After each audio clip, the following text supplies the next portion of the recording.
Idol के results आए हैं टीवाई बीकॉम सेमेस्टर 6 के, एंड स्टूडेंट को बहुत सारा डाउट है और टीवाई बीए का रिजल्ट्स कब तक आएगा, तो इस वीडियो में हम डिटेल में डिस्कस करेंगे। तो मेक श्योर वीडियो लास्ट तक देखना अगर आप टीवाई बीकॉम और टीवाई बीए स्टूडेंट हो, राइट। बहुत सारे क्वेश्चंस आ रहे थे कि सर इसमें मार्क्स मेरा 28 है, फिर भी मेरा पी दिखा रहा है, पास हूँ या फेल हूँ, कैसे चेक करना है सर। अगर आरएलई दिखा रहा है तो उसके लिए क्या प्रोसीजर है, अगर रिजर्व दिखा रहा है तो क्या उसके लिए प्रोसीजर है, सारी चीज़ें हम इस वीडियो में डिस्कस करेंगे, ठीक है।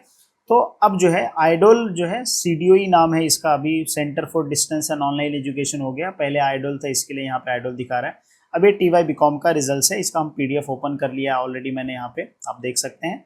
ये पीडीएफ यूनिवर्सिटी ऑफ मुंबई जो है बीकॉम सेमेस्टर 6 का रिजल्ट आ गया है, जो मार्च में कंडक्ट कराया गया था और ये 15 मार्च को आया है। नाउ अब स्टूडेंट का डाउट होगा कि सर टीवाई बीए का सेमेस्टर 6 का रिजल्ट कब आएगा। तो देखिए टीवाई बीए का रिजल्ट बहुत जल्दी आ जाएगा, नो इशू। प्रॉब्लम कहाँ पे होता है बीए में, एक सब्जेक्ट्स नहीं होते हैं, मल्टीपल सब्जेक्ट्स होते हैं, जैसे पॉलिटिकल साइंस हो गया, सोशियोलॉजी हो गया, साइकोलॉजी हो गया, इकोनॉमिक्स हो गया, ऐसे मल्टीपल सब्जेक्ट्स होते हैं। तो असेसमेंट में थोड़ा सा डिले होता है, इसीलिए मतलब थोड़ा वक्त लगता है बेसिकली, ठीक है। तो आपका रिजल्ट बहुत जल्दी डिक्लेयर हो जाएगा, ठीक है। और जब डिक्लेयर होगा तो आपको जो है ये डाउट्स आएंगे जो अभी मैं डिस्कस करने वाला हूँ, ताकि अभी से आप समझ लो, ताकि जब आपका रिजल्ट आए तो आप इजीली समझ जाओ, ठीक है। नाउ सबसे पहले जो है अब रिजल्ट्स के बारे में डिस्कस करते हैं। देखिए ये रिजल्ट है, अब रिजल्ट में दो तीन चीज़ें रहेगी। सबसे पहले अगर आपको ये डाउट है कि सर मेरा कौन से सब्जेक्ट्स में कितना मार्क्स है, तो देखो स्टार्टिंग में जो है सीक्वेंस लिख दिया गया, प्लीज़ ये सीक्वेंस फॉलो कर लेना, ठीक है, या आपका हॉल टिकट का सीक्वेंस फॉलो कर लेना, उससे ही आपको पता चल जाएगा, ठीक है। नाउ अब यहाँ पे कुछ स्टूडेंट ये में होंगे कि सर ये आरएलई दिखा रहा है, इसका मतलब क्या है। देखिए जब आरएलई आपका आता है, जब भी आपका आरएलई आता है, RLE मतलब lower examination is not clear, ठीक है। तो जो लोअर एग्जामिनेशन क्लियर नहीं है, मतलब हो सकता है कि आपका फर्स्ट ईयर में FY में केटी हो, या हो सकता है कि सेकेंड ईयर में AT केटी हो, ठीक है, और या हो सकता है कि सेम 5 में हो, ठीक है। अब अगर दो क्राइटेरिया रहेगा, मतलब दो कैटेगरी के स्टूडेंट होंगे, जिनका मान लीजिए फर्स्ट ईयर में सर FY में मेरा था AT केटी, वो मैं क्लियर कर लिया, पास हो गया अभी मैं, या SY में था वो मैंने क्या किया, एग्जाम देके पास कर लिया, ठीक है, और सम 5 में था वो, उसका भी एग्जामिनेशन मैंने दे दिया और उसका भी एग्जामिनेशन में मैं पास है, ठीक है। अब इस केस में RLE आ रहा है तो क्या करना है, तो देखो RLE अगर आता है तो आपको यूनिवर्सिटी विजिट करना है, और जो पासिंग सर्टिफिकेट होगा आपका, सारे पासिंग सर्टिफिकेट्स के साथ एक फॉर्म भरना होता है, और वहाँ पे रिक्वेस्ट करना होता है कि हमको फास्ट ट्रैक के बेस पे हमको मार्कशीट चाहिए। तो जो है उसके जो भी एक मिनिमम चार्जेस होंगे वो चार्ज लेके फास्ट ट्रैक के लिए अप्लाई करो, फिर 15 डेज के अंदर या 25 डेज के अंदर आपके घर पे एक नोटिस आता है, उस नोटिस को ले जाके यूनिवर्सिटी में सबमिट करना होता है, ऐसा प्रोसीजर होता है RLE के केस में। फिर जाके आपका जो है ग्रेजुएशन का जो मार्कशीट बनता है सेमेस्टर 6 का, वो आपको प्रिंट करके फिर आपको मिलता है, ठीक है। तो अगर आपका RLE केस है, अब यहाँ पे देखो एक और दिया है PRRA, I guess if I am not wrong, यहाँ पे क्या दिया है, देखो यहाँ पे क्या दिया है, RRA। चलो चेक करते हैं RRA क्या है, इसको मैं थोड़ा सा माइनस करता हूँ, ओके ना, RRA क्या है वो भी अपने को पता चल जाएगा यहाँ से, इसको मैं थोड़ा जूम करता हूँ, ठीक है। यहाँ पे नीचे आप देख पाएंगे, यहाँ पे जो है प्रॉपर सारी चीज़, इसको मैं थोड़ा और जूम करता हूँ ताकि आपको इजीली हाईलाइट हो। थोड़ा PDF बहुत बड़ा है, इसके लिए पूरा स्क्रीन पे ले रहा हूँ मैं, ठीक है, ताकि आपको शो कर सकूँ, बता सकूँ, ठीक है। ओके नाउ अब देख लो, यहाँ पे जो है F मतलब फेल, P मतलब पास, ठीक है, ये परसेंटेज दिया गया है, ठीक है, यहाँ पे RPV लिखा है, प्रोविजनल लिखा है, ठीक है।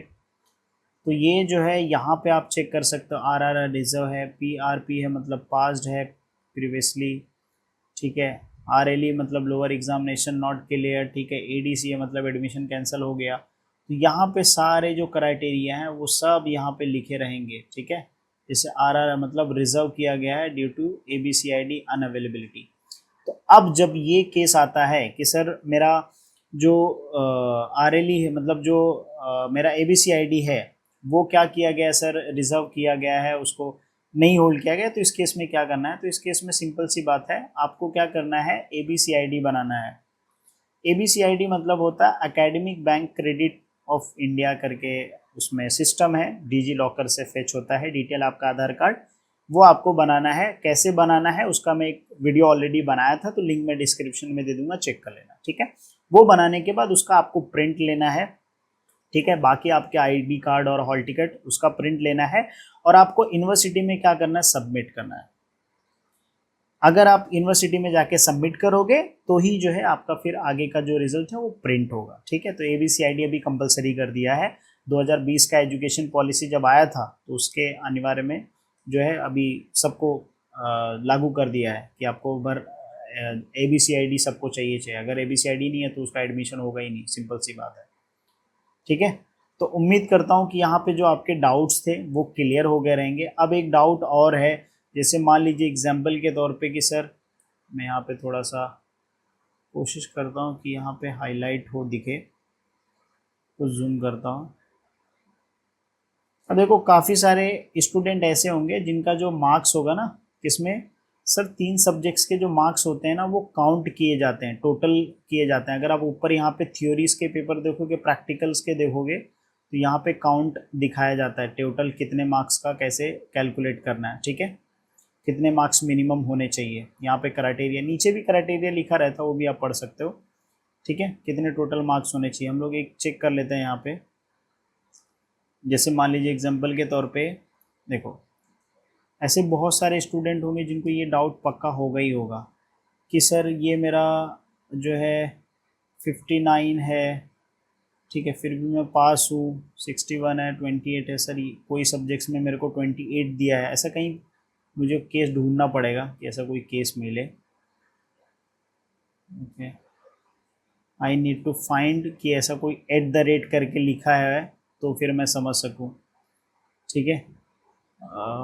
अगर मान लीजिए एग्जाम्पल के तौर पे आपको कैसा कहीं पे लिखा है 28 प्लस 28 @ करके ऐसा कुछ लिखा है, तो यहाँ पे आप अज्यूम कर सकते हो कि वो जो है आपको एक एग्रीगेट कर दिया गया। जैसे मान लीजिए फाइनेंस, अकाउंटिंग, ऑडिटिंग और जो आपका कॉस्ट था, वो तीनों का मार्क्स मिला के जो है 150 का ऐसा कुछ एवरेज बनता है। वो एवरेज मार्क्स मिलना चाहिए स्टूडेंट को, अगर वो उतना मिल जाता है तो फिर क्या होता है, आप टोटल पास हो, ठीक है, तो कोई प्रॉब्लम नहीं है।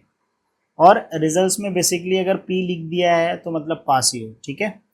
तो मैक्सिमम स्टूडेंट का जो डाउट है वो RLE का, ये ABCID का जो डाउट है वो या तो RLE का डाउट था, ठीक है। और कुछ बच्चे ऐसे थे कि जिनका @ दिख रहा है, ठीक है, अभी मुझे मिल नहीं रहा है वैसे क्वेश्चन, लेकिन हाँ एक चीज़ ध्यान रखो कि अगर आपका यहाँ पे RPU दिखा है, ठीक है, ये RLE का दिख रहा है, ये भी RLE का केस है, ऐसे यहाँ पे अगर P लिखा है मतलब P मतलब पास हो आप, ठीक है। ये चीज़ आप ध्यान रखना, ओके। और याद रखो कि 3 सब्जेक्ट्स का मार्क्स जो होता है वो एक साथ ऐड करके हो जाता है, इसीलिए जो अगर एक सब्जेक्ट्स में कम रहेगा तो उसके हिसाब से आगे पीछे वो लोग एडजस्ट करते हैं, ठीक है, उनका जो भी सिस्टम है कैलकुलेशन करने का, ठीक है, आइडोल का। तो ये जो डाउट्स थे उम्मीद करता हूँ क्लियर हो गए रहेंगे। इसके अलावा जैसे मान लीजिए प्रोविजनल है तो भी आपको यूनिवर्सिटी में जाके डॉक्यूमेंट्स वेरीफाई कराना पड़ेगा। अगर आप डॉक्यूमेंट वेरीफाई नहीं कराओगे तो आपको मार्कशीट नहीं मिलेगा, राइट। सो ये सारे जो डाउट्स थे वो क्लियर कर दिए रहेंगे उम्मीद करता हूँ। अगर फिर भी आपको कुछ डाउट है, ठीक है, still if you have any doubts तो आप हमें रीच आउट कर सकते हैं। हमारा ये नंबर है 9246462234, ठीक है। अगर आपका जेन्युइन प्रॉब्लम है तो आप एक मैसेज लिख के भेज दीजिए, हम आपका आंसर्स का रिप्लाई कर देंगे। बट एक चीज़ ध्यान रखिए, आपको एक ही रिप्लाई फ्री में मिलेगा। अगर फिर आपको चाहिए कि भाई आपके और डाउट्स है और आपको डिस्कस करना हो टॉपिक पे, तो हमारा जो सर्विस चार्ज है वो आपको पे करना पड़ेगा, ठीक है। 300 आप पे करोगे, फिर हम जो है आपके सारे प्रॉब्लम जो भी रहेंगे, आपके जो भी क्वेश्चंस है, सारे क्वेश्चंस के आंसर दे देंगे, वो पर्सनल कंसल्टेशन का। क्योंकि मैं ऐसा बिलीव करता हूँ कि जो हमारा एक्सपीरियंस है, जो हमारी सर्विस है वो जेन्युइन है। मैं खुद कॉलेज में पढ़ाता हूँ एज एक असिस्टेंट प्रोफेसर, और मैं यूनिवर्सिटी के रिलेटेड काफ़ी सालों से अपडेट कर रहा हूँ। तो जो इन्फॉर्मेशन है और जो मेरा टाइम है उसको वैल्यू मिलना चाहिए, ठीक है। And this is very minimum amount, जो बहुत कम है। बट फिर भी अगर आपको कुछ डाउट है तो फिर आप जो है हमें कंसल्टेशन बुक कर दो, शेड्यूल कर दो, फिर हम आपको कॉल करेंगे। जो भी आपके क्वेश्चंस होंगे वो आप हमें पूछ सकते हैं, ठीक है। बाकी अगर आपको फ्री में चाहिए तो आप यूट्यूब पे फॉलो कर सकते हैं और व्हाट्सएप पे एक मैसेज प्रॉपर लिख के भेज दो, उसका आंसर हम भेज देंगे, ठीक है। चलिए फिर मिलते हैं नेक्स्ट वीडियो में।